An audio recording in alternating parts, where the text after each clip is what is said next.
Praise the Lord. Ahanamaktada yengbiriba amasung tabiriba aigi nungsizaraba pumnamakpu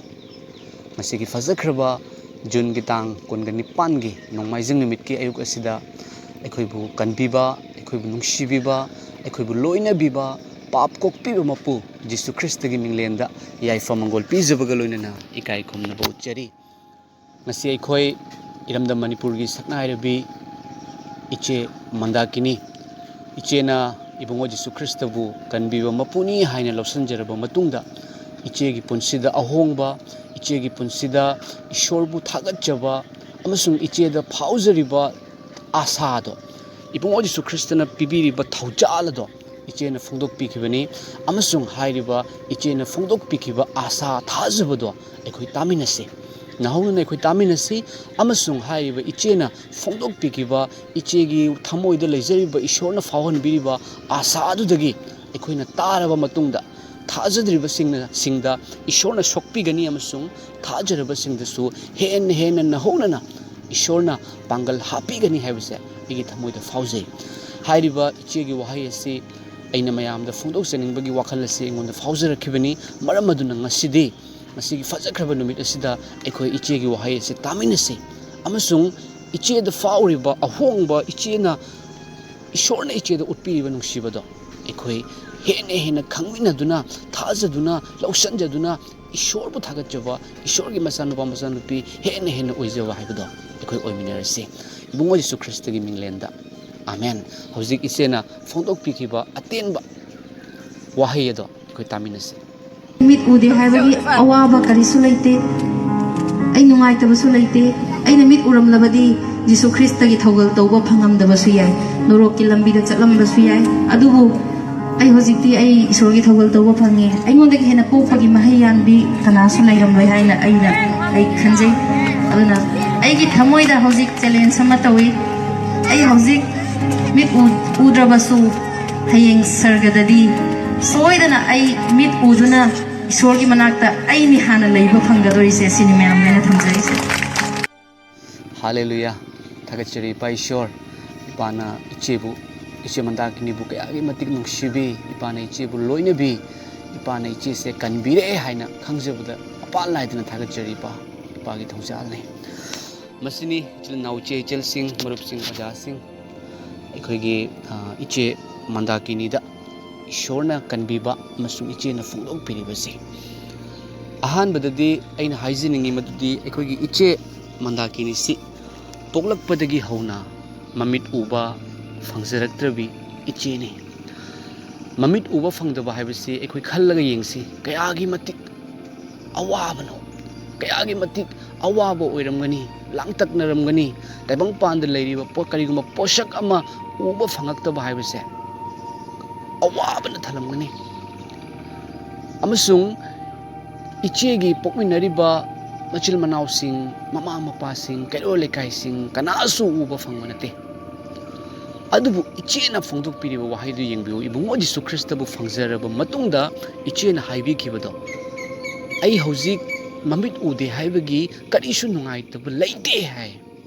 asigi wahai se kanana hayenbano Ishorna neba amen adubu hayeng sargadadi aini hana Ishor ugadobase haibase mase achumba amasung loiraba Ishorgi pangalna thawai singba ipana phongdok hanbiba duneba ai hoji haijariba ise tu chungba fawel chilnau che chelsing mase Athoiba wahine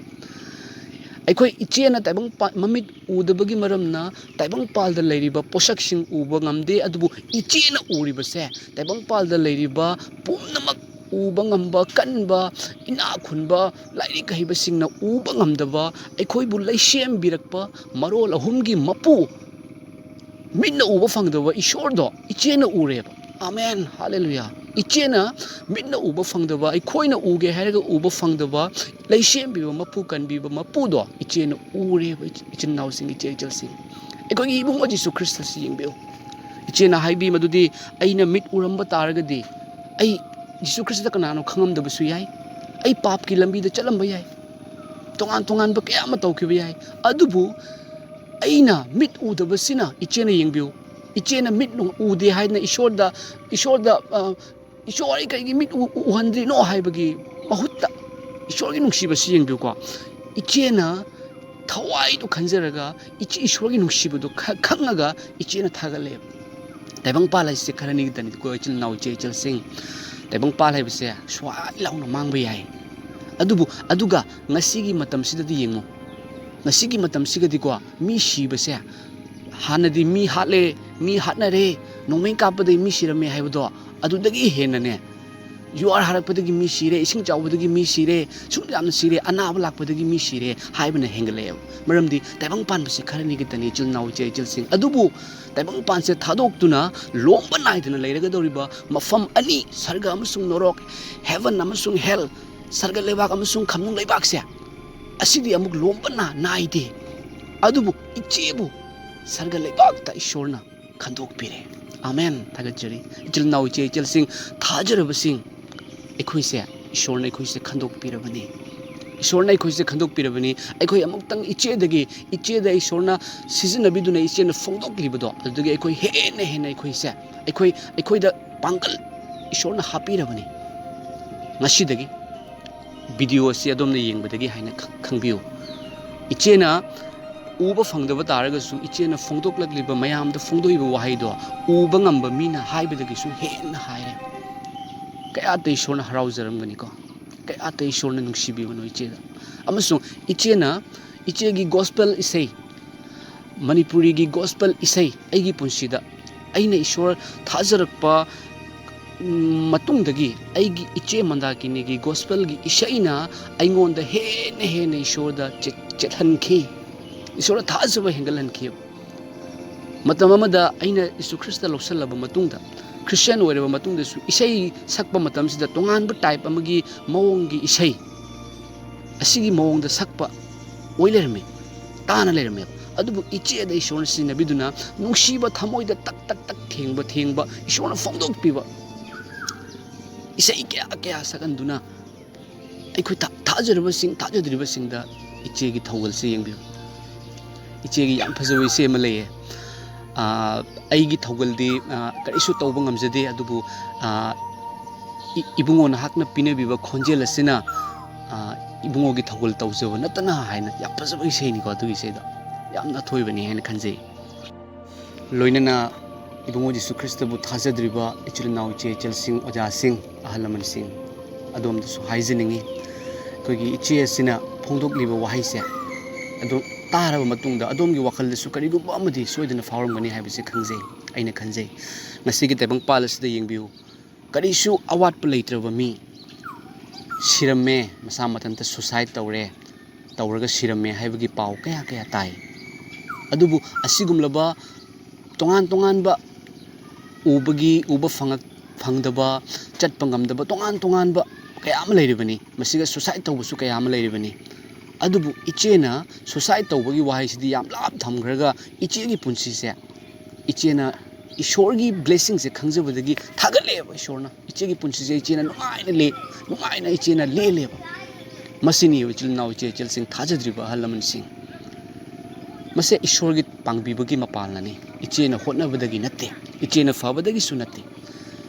ichena ahingba jisu krista bu lawsanjabagi maramnane ichena ishor se ujabani maram aduna jisu krista na hai aidi lambi adusu achumba adusu hingba adusu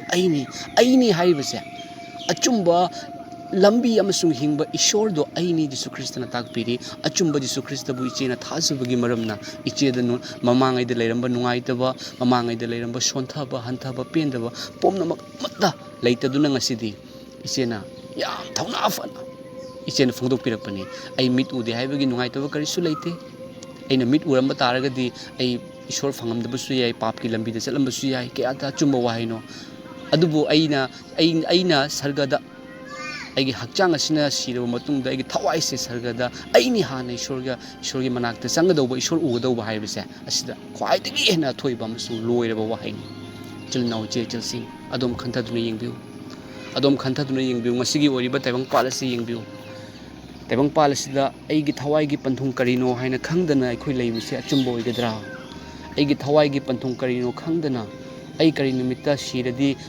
thawai kai sakani natraga aina thajariba aina ningjariba ishor se aibu kanbigadra amasung aibu kanbikhibra aidi ngasi fattaba tawri ai fattaba tawki mamang desu pap ki tawmal shibani hai sarga amasung norok ani khairi se karigino aibu norok tagi kanana pukhatpigani haibagi wakhal se adum thambiu chilnau che chilsing iche mandakini na phungdo khibado miyam singbu nungsibagi maramnani iche se paisa phangnabagi ni paisa phangnabagi na te ko mayam na Christian changadi paisa phangi haibado iche da paisa gi awat palaite amasung manipur gi saknai raba actor khogi oja hemanta oja tolhan mangonda paisa gi awat palaite oja joseph mangonda paisa gi awat palaite laisram sharita mangonda paisa gi awat palaite adubu ishor gi nungsiba aduna phangdok saribani paisa gi ni haina khanbiganu akoi paisa yengaga nati chilnau che chilsing adom ishor yeng thibiu haibagi ni matam se fatnaraktre ibungo jisu kristna haibirame aina lakadawa matam se asidane you are harakani leibak amaga nungsina khanarakani lan haurakani amaga yumlon nariba sing nungsina roi mama mapa machin manau gyan men taro oi laina laichat khangdaba lakani ngasi tawnariba si chumdrabo ichilnau che chilsing am nungsijana haijabani ba matam yaure Yesu Krista lakpagi matam yaure laktoi se karigino thajaraba singbu kanbinabagi ni ekoi thajaba haibadu oiminarasi Yesu Krista bu thajabadi ing thaba punsi fangbani Yesu Krista bu thajabadi ngaurambadagi gyan taba oraktoini Yesu Krista na hai awa polum pu basa thaba kana su basa ingonda lao aina ne khoi bu potha hange hairibani ekoi da potha han base pami ba ishor kanano khangdangai leiba amadamu kuram pungnamak amatani haina khanna leiba langtaknaba ngasina adugi kai haksang da adugi do punba natraga adugi do tauba adugi do katpa adugi awang bada kaba ishor na kanbiu haibagi langtakna namba anai ki langtaknaba shi anagi langtaknaba adudagi ing thaba pige haiduna Yesu Kristna kaubani chilnau che chelsin adomgi khutlei adom nungsi haibiba adom bu kannabagi damakta adom gi thawai gi damakta sargada lainabagi damakta adom gi thawaina I taduna thawai thaduna shiduna loire haiduna hingat khiba ishor se adom gini adom lausinbiu adom dharma hongdu haina haijabunate Yesu Krista se adom dharma ni haina khanbiganu tongan ba mi singna Christian kharana Yesu Krista se dharma gumna nakhoina ngaibane adubu Yesu Krista di thajabadi nanga Yesu Krista gi mapa machagi mari lakpagi mathau tai tabung pal dharma kaya amalai maramadun Yesu Krista na kari hai aidi wild jathang da leriba wild jathang that means dharma religion do aidi dharma do thugai ba lakpanate wild jathang da leriba wahai ado ina kaksat ba lakpanate manghan ba lakpanate adubu thunghan ba lakpani dharma do ina ngau hai ba lakpanate dharma ngak ba lakpani ngakre dharma ngak ba Yesu Krista bu lausanjaro iramda manipur da leriba oja sing chulna sing iche sing ekoi ing thaba leiba kama hen ishona priya pame matam amada iramda manipur langtak narami irang lerami mi kapnare hatoi sire bom pokhaire rep tawbirame masi uba matamda bible na karamba verse amanga ingonda fauzei pap hendok thudok pa mafamda thaujal hendok thudok na haithare ekoi iramda manipur se leishembi mapu ibungo leishembi mapuna ne ishorge ba thaujal sini hojik haithare se maramdi ishorna kanabusu manghaningde ekoina wabasi uba matamda ishorna leiba ngamde amasung ishorna ngasidi ekoina ishor thi draga sune ishorna miracle na ekoi bu kauthoe ichanupa lao tayong panbagi aroi matam lae ichanupi lao tayong panbagi aroi matam lae ai se khango haina khangdraga su imang da tholaktuna oja Joseph ki mamang da tholakpadagi ichanupa nang se ingonda darkar laini haina ibungo Yesu Krista na oja Joseph ki mama makok tagi na makhong phawo nanda bibadagi di oja Joseph na Yesu Krista ki tung injury bani sobi am thagat chani ngai ni thagat chiri che ko iche mandakini iche bu ishorna yam nusi iche se ishorgi Athoibi machanupi ni ko atangbi iche se khwaidagi hena tangba iche se lanni ishorgi tatane lepana idane ishorgi thogol tawbiu iche da ishorgi loina bibase tabang panbagi aroi matam phawbani aduga iche na haibagumna hayeng sargada Yesu Krista iche na nungsina Yesu Krista bu uduna Yesu Krista na iche da lao aigi chanupi nasidi uzaro anaba leitaba chaklamba leitaba langtaknaba leitaba mi khanaba leitaba ꯑꯩꯒꯤ ꯂꯩꯕꯥꯛ ꯑꯁꯤꯗ ꯑꯩꯒꯤ ꯌꯨꯝ ꯑꯁꯤꯗ ꯂꯥꯛꯑꯣ ꯍꯥꯏꯗꯨꯅ ꯇꯔꯥꯝꯅ ꯑꯣꯛꯀꯗꯧꯔꯤꯕꯅꯤ ꯏꯆꯦ ꯊꯥꯒꯠꯆꯔꯤ ꯏꯆꯦꯕꯨ ꯏꯁꯣꯔꯅ ꯍꯦꯟꯅ ꯂꯣꯏꯅꯕꯤꯁꯅꯨ ꯑꯃꯁꯨꯡ ꯊꯥꯖꯔꯕ ꯂꯧꯁꯤꯟꯖꯔꯕ ꯏꯆꯤꯜ ꯏꯅꯥꯎ ꯏꯆꯦ ꯏꯆꯜꯁꯤꯡ ꯑꯩꯈꯣꯏꯗ ꯏꯁꯣꯔꯅ ꯍꯦꯟꯅ ꯄꯥꯡꯒꯜ ꯍꯥꯞꯄꯤꯔꯕꯅꯤ ꯑꯗꯣꯝꯅ ꯏꯁꯣꯔꯒꯤ ꯊꯧꯒꯜ ꯇꯧꯖꯅꯤꯡꯕ ꯂꯩꯕ ꯇꯥꯔꯒꯗꯤꯅꯦ ꯍꯦꯟꯅ ꯉꯁꯤꯗꯒꯤ ꯇꯧꯕ ꯉꯝꯃꯣ ꯑꯗꯣꯝꯅ ꯃꯤꯒꯤ ꯃꯇꯦꯡ ꯄꯥꯡꯅꯤꯡꯕ ꯂꯩꯕ ꯇꯥꯔꯒꯗꯤꯅꯦ ꯍꯦꯟꯅ ꯏꯁꯣꯔꯒꯤ ꯃꯤꯡꯗ ꯃꯇꯦꯡ ꯄꯥꯡꯕ ꯉꯝꯃꯣ ꯑꯗꯣꯝꯅ ꯀꯔꯤꯒꯨꯝꯕ ꯊꯥꯖꯕ ꯑꯃꯁꯨꯡ ꯑꯗꯣꯝꯒꯤ ꯍꯛꯆꯥꯡꯗ ꯀꯔꯤꯒꯨꯝꯕ ꯅꯨꯡꯉꯥꯏꯇꯕ ꯑꯅꯥ ꯑꯌꯦꯛꯅ ꯌꯦꯠꯂꯝꯕ ꯂꯩꯕ ꯇꯥꯔꯒꯁꯨꯅꯦ ꯄꯨꯡꯀꯣꯛ ꯀꯣꯛꯄꯗꯣ ꯌꯤꯁꯨ ꯈ꯭ꯔꯤꯁꯇꯒꯤ ꯃꯤꯡꯗ ꯏꯆꯦꯒꯤ ꯋꯥꯍꯩ ꯑꯁꯤꯗꯒꯤ ꯑꯃꯁꯨꯡ ꯏꯁꯣꯔꯅ ꯐꯣꯡꯗꯣꯛꯄꯤꯔꯤꯕ ꯋꯥꯍꯩ ꯑꯁꯤꯗꯒꯤ ꯑꯗꯣꯝ ꯄꯨꯡꯀꯣꯛ ꯀꯣꯛꯄ ꯑꯣꯏꯖꯔꯣ ꯍꯦꯟꯅ ꯊꯥꯖꯗ꯭ꯔꯤꯕꯁꯤꯡꯗ ꯏꯁꯣꯔꯒꯤ ꯑꯆꯨꯝꯕꯁꯦ ꯐꯣꯡꯗꯣꯛꯑꯁꯤ ꯃꯇꯝ ꯂꯤꯛꯂꯦ ꯑꯃꯁꯨꯡ ꯊꯥꯖꯗ꯭ꯔꯤꯕ ꯂꯧꯁꯤꯟꯖꯗ꯭ꯔꯤꯕ ꯏꯆꯤꯜ ꯏꯅꯥꯎ ꯏꯆꯦ ꯏꯆꯜꯁꯤꯡ ꯏꯁꯣꯔꯅ ꯑꯗꯣꯝꯕꯨꯁꯨ ꯅꯨꯡꯁꯤ ꯌꯤꯁꯨ ꯈ꯭ꯔꯤꯁꯇꯅ ꯑꯗꯣꯝꯒꯤꯁꯨ ꯌꯥꯎꯅ ꯄꯥꯞ ꯀꯣꯛꯄꯤꯈꯤꯕꯅꯤ ꯑꯗꯣꯝ ꯄꯥꯞ ꯀꯣꯛꯈ꯭ꯔꯕꯅꯤ ꯑꯗꯣꯝꯅ ꯊꯥꯖꯕ ꯃꯇꯝꯗ ꯑꯗꯣꯝ ꯄꯥꯞ ꯀꯣꯛꯆꯕ ꯄꯨꯟꯁꯤ ꯐꯪꯉꯦ ꯊꯋꯥꯏꯅ ꯁꯔꯒꯗ ꯂꯣꯝꯕ ꯅꯥꯏꯗꯅ ꯂꯩꯔꯒꯅꯤ ꯍꯥꯏꯕꯁꯦ ꯑꯗꯣꯝ ꯊꯥꯖꯕꯤꯌꯨ ꯏꯆꯤꯜ ꯏꯅꯥꯎ ꯏꯆꯦ ꯏꯆꯜꯁꯤꯡ ꯃꯔꯝ ꯑꯗꯨꯅ ꯏꯁꯣꯔꯅ ꯑꯗꯣꯝꯕꯨ ꯅꯨꯡꯁꯤꯕꯤꯕꯒꯤ ꯃꯔꯝꯅ ꯑꯩꯈꯣꯏꯅ ꯍꯥꯏꯗꯣꯛꯆꯔꯤꯕꯅꯤ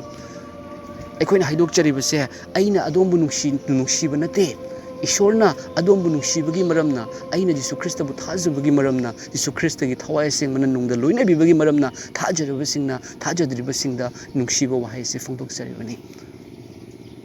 ꯑꯗꯣꯝ ꯈꯟꯗꯨꯅ ꯌꯦꯡꯕꯤꯌꯨ ꯇꯥꯏꯕꯪ ꯄꯥꯟꯕꯒꯤ ꯑꯔꯣꯏꯕ ꯃꯇꯝ ꯅꯛꯁꯤꯜꯂꯛꯂꯦ ꯌꯤꯁꯨ ꯈ꯭ꯔꯤꯁꯇꯅ ꯍꯥꯏꯕ ꯄꯨꯝꯅꯃꯛ ꯂꯣꯏꯅ ꯊꯨꯡꯂꯕꯅꯤ ꯉꯁꯤ ꯍꯌꯦꯡ ꯈꯪꯗꯅ ꯑꯩꯈꯣꯏꯒꯤ ꯊꯋꯥꯏ ꯍꯛꯆꯥꯡ ꯀꯥꯏꯅꯕ ꯇꯥꯔꯒꯗꯤ ꯑꯩꯈꯣꯏꯒꯤ ꯊꯋꯥꯏꯒꯤ ꯄꯟꯊꯨꯡ ꯀꯔꯤꯅꯣ ꯑꯗꯨꯕꯨ ꯏꯆꯦ ꯃꯟꯗꯥꯀꯤꯅꯤꯅ ꯍꯥꯏꯕꯤꯔꯤ ꯉꯁꯤ ꯑꯩ ꯇꯥꯏꯕꯪꯄꯥꯜꯗ ꯃꯤꯠ ꯎꯗꯦ ꯑꯩꯉꯣꯟꯗ ꯂꯥꯡꯇꯛꯅꯕ ꯂꯩꯇꯦ ꯑꯩꯗꯤ ꯍꯌꯦꯡ ꯁꯔꯒꯗ ꯃꯤꯠ ꯎꯅ ꯂꯩꯔꯒꯅꯤ ꯏꯁꯣꯔꯒꯤ ꯃꯅꯥꯛꯇ ꯂꯣꯝꯕ ꯅꯥꯏꯗꯅ ꯏꯁꯣꯔꯒꯤ ꯃꯆꯥꯅꯨꯄꯤ ꯑꯣꯏꯗꯨꯅ ꯂꯩꯔꯒꯅꯤ ꯑꯥꯃꯦꯟ ꯑꯗꯣꯝꯒꯤ ꯗꯤꯁꯤꯖꯟ ꯊꯥꯖꯗ꯭ꯔꯤꯕ ꯏꯆꯤꯜ ꯏꯅꯥꯎ ꯏꯆꯦ ꯏꯆꯜꯁꯤꯡ ꯗꯤꯁꯤꯖꯟ ꯑꯗꯣꯝꯒꯤ ꯈꯨꯠꯇ ꯂꯩ ꯈꯔꯅꯤ ꯂꯩꯔꯒ ꯈꯟꯈꯤꯒꯦ ꯃꯇꯝ ꯂꯩꯔꯤ ꯍꯥꯏꯗꯨꯅꯁꯨ ꯈꯟꯕꯤꯔꯅꯨ ꯑꯗꯣꯝꯅ ꯄꯣꯛꯂꯛꯄ ꯃꯇꯝꯗꯒꯤ ꯑꯗꯨꯛ ꯀꯨꯏꯕ ꯃꯇꯝꯁꯦ ꯏꯁꯣꯔꯅ ꯑꯗꯣꯝꯕꯨ ꯉꯁꯤ ꯈꯪꯒꯗ꯭ꯔꯥ ꯅꯪꯅ ꯑꯩꯕꯨ ꯉꯁꯤ ꯊꯤꯒꯗ꯭ꯔꯥ ꯅꯪꯅ ꯑꯩꯕꯨ ꯉꯁꯤ ꯂꯧꯁꯤꯟꯒꯗ꯭ꯔꯥ ꯍꯥꯏꯗꯨꯅ ꯉꯥꯏꯗꯨꯅ ꯂꯩꯔꯤꯕꯅꯤ ꯇꯥꯏꯕꯪ ꯄꯥꯟꯕꯒꯤ ꯑꯔꯣꯏꯕ ꯃꯇꯝ ꯅꯛꯁꯤꯜꯂꯛꯂꯕꯅꯤ ꯑꯗꯣꯝ ꯑꯃꯨꯛꯇꯪ ꯌꯦꯡꯕꯤꯌꯨ ꯉꯁꯤꯒꯤ ꯑꯣꯏꯔꯤꯕ ꯇꯥꯏꯕꯪꯄꯥꯜꯁꯤꯗ ꯑꯅꯥꯕ ꯃꯑꯣꯡꯒꯤ ꯑꯅꯥꯕ ꯂꯥꯛꯏ ꯃꯤ ꯀꯌꯥꯁꯨ ꯂꯧꯈ꯭ꯔꯦ ꯃꯤ ꯀꯌꯥ ꯍꯥꯠꯈ꯭ꯔꯦ ꯃꯈꯣꯏꯒꯤꯗꯃꯛꯇꯗꯤ ꯇꯥꯏꯕꯪ ꯄꯥꯟꯕꯒꯤ ꯑꯔꯣꯏꯕ ꯃꯇꯝ ꯑꯣꯏꯈ꯭ꯔꯕꯅꯦꯕ ꯏꯟꯗꯤꯌꯥꯒ ꯆꯥꯏꯅꯥꯒ ꯂꯥꯟ ꯁꯣꯛꯅꯔꯛꯀꯗ꯭ꯔꯥ ꯍꯥꯏꯕꯒꯤ ꯂꯥꯡꯇꯛꯅꯕ ꯂꯩ ꯖꯨꯋꯥꯔ ꯍꯥꯔꯛꯀꯅꯤ ꯍꯥꯏꯕꯒꯤ ꯂꯥꯡꯇꯛꯅꯕ ꯂꯩꯔꯦ ꯑꯗꯩꯗꯤ ꯅꯦꯄꯥꯜꯒ ꯏꯟꯗꯤꯌꯥꯒ ꯂꯥꯡꯇꯛꯅꯕ ꯂꯩꯔꯤ ꯑꯃꯒ ꯅꯨꯡꯁꯤꯅꯗꯦ ꯇꯥꯏꯕꯪ ꯄꯥꯟꯕꯒꯤ ꯑꯔꯣꯏꯕ ꯃꯇꯝꯁꯤ ꯅꯛꯁꯤꯜꯂꯛꯂꯕꯅꯤ ꯑꯣꯖꯥꯁꯤꯡ ꯏꯆꯤꯜ ꯏꯅꯥꯎ ꯏꯆꯦ ꯏꯆꯜꯁꯤꯡ ꯊꯥꯖꯗ꯭ꯔꯤꯕꯁꯤꯡ ꯑꯗꯨꯝ ꯄꯨꯛꯅꯤꯡ ꯍꯣꯡꯕꯤꯔꯣ ꯌꯤꯁꯨ ꯈ꯭ꯔꯤꯁꯇꯕꯨ ꯊꯥꯖꯕꯤꯌꯨ ꯑꯗꯨꯝ ꯂꯦꯝꯅ ꯑꯔꯥꯟ ꯀꯨꯝꯕ ꯐꯪꯒꯅꯤ ꯊꯥꯒꯠꯆꯔꯤ ꯏꯁꯣꯔꯅ ꯉꯁꯤꯒꯤ ꯐꯖꯔꯕ ꯅꯣꯡꯃꯥꯏꯖꯤꯡ ꯅꯨꯃꯤꯠ ꯑꯁꯤꯗ ꯑꯩꯈꯣꯏꯕꯨ ꯂꯣꯏꯅꯕꯤꯕꯒꯤꯗꯃꯛꯇ ꯊꯥꯒꯠꯆꯔꯤ ꯏꯄꯥ ꯏꯁꯣꯔ ꯍꯦꯟꯅ ꯏꯄꯥꯒꯤ ꯑꯊꯣꯏꯕ ꯋꯥꯍꯩ ꯑꯁꯤ ꯐꯣꯡꯗꯣꯛꯆꯒꯦ ꯑꯃꯁꯨꯡ ꯃꯥꯡꯉꯕ ꯏꯄꯥꯕꯨ ꯈꯪꯖꯗ꯭ꯔꯤꯕ ꯍꯥꯏꯕꯗꯤ ꯊꯋꯥꯏꯒꯤ ꯄꯟꯊꯨꯡ ꯈꯪꯗ꯭ꯔꯤꯕꯁꯤꯡꯗ ꯊꯋꯥꯏꯒꯤ ꯄꯟꯊꯨꯡ ꯈꯪꯍꯟꯕꯁꯦ ꯍꯦꯟꯅ ꯏꯄꯥꯅ ꯉꯝꯍꯟꯕꯤꯌꯨ ꯏꯄꯥꯒꯤ ꯅꯨꯡꯁꯤꯕꯗꯤ ꯍꯣꯡꯕ ꯅꯥꯏꯗꯦ ꯂꯣꯝꯕ ꯅꯥꯏꯗꯦ ꯄꯨꯝꯅꯃꯛꯄꯨ ꯏꯄꯥꯅ ꯁꯣꯛꯄꯤꯌꯨ ꯊꯥꯒꯠꯆꯔꯤ ꯏꯕꯨꯡꯉꯣ ꯌꯤꯁꯨ ꯈ꯭ꯔꯤꯁꯇ ꯊꯥꯒꯠꯆꯔꯤ ꯏꯄꯥ ꯏꯁꯣꯔ ꯏꯄꯥꯗꯤ ꯂꯝꯕꯤ ꯑꯗꯨ ꯑꯆꯨꯝꯕ ꯑꯗꯨ ꯍꯤꯡꯕ ꯑꯗꯨꯅꯤ ꯏꯄꯥꯗꯤ ꯏꯁꯣꯔꯅꯤ ꯂꯩꯁꯦꯝꯕꯤꯌꯨ ꯃꯄꯨ ꯑꯗꯨꯅꯤ ꯏꯄꯥ ꯈꯛꯇꯅꯤ ꯑꯩꯈꯣꯏꯕꯨ ꯀꯟꯕꯤꯌꯨ ꯃꯄꯨ ꯇꯥꯏꯕꯪ ꯄꯥꯟꯗ ꯂꯥꯛꯇꯨꯅ ꯑꯩꯒ ꯏꯄꯥꯒ ꯑꯃꯠꯇꯅꯤ ꯍꯥꯏꯗꯨꯅ ꯊꯋꯥꯏ ꯊꯥꯗꯨꯅ ꯍꯤꯡꯒꯠꯇꯨꯅ ꯏꯇꯤꯍꯥꯁꯇ ꯀꯅꯥꯁꯨ ꯌꯥꯎꯗꯕ ꯀꯅꯥꯅꯁꯨ ꯊꯣꯛꯇꯕ ꯈꯨꯗꯤꯡꯃꯛꯅ ꯇꯧꯈꯤꯕꯗꯤ ꯏꯕꯨꯡꯉꯣ ꯌꯤꯁꯨ ꯈ꯭ꯔꯤꯁꯇꯅꯤ ꯏꯄꯥ ꯏꯁꯣꯔ ꯏꯄꯥꯒꯤ ꯃꯤꯡꯗ ꯅꯆꯥ ꯑꯩꯈꯣꯏꯅ ꯊꯥꯒꯠꯆꯔꯤꯕꯅꯤ ꯑꯃꯁꯨꯡ ꯏꯄꯥꯒꯤ ꯃꯤꯡꯗ ꯌꯤꯁꯨ ꯈ꯭ꯔꯤꯁꯇꯒꯤ ꯃꯤꯡꯗ ꯍꯦꯟꯅ ꯊꯥꯒꯠꯆꯕꯒ ꯂꯣꯏꯅꯅ ꯈꯨꯔꯨꯝꯖꯔꯤꯕꯅꯤ ꯑꯥꯃꯦꯟ